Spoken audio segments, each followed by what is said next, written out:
Learn about the Vive Focus 3 headset and controllers. The Vive Focus 3 headset has the headset button on the front left side, while the power button is on the back of the headset where the battery is. Press and hold the power button for 3 seconds to turn the power on or off. Use the headset button to select menu items if the controllers are not paired or turned off.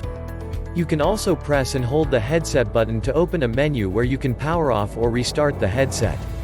Additionally, the IPD dial adjusts the distance between the lenses to make sure you have the clearest view.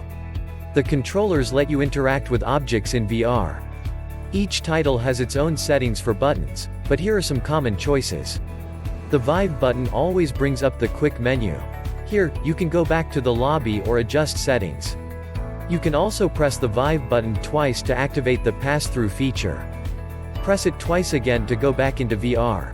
Use the trigger to select items in VR. You can also press and hold the trigger, then drag or swipe to scroll. You can also use the thumbsticks to scroll through items on screens and menus. That's it. Make sure to wear the controller wrist straps so you don't accidentally drop them. Get started by going to Vive Business App Store to browse for content you want. Why not try out Vive Sync, which is our all-in-one meeting and collaboration tool for VR. Whatever content it is, you'll surely enjoy it with Vive Focus 3.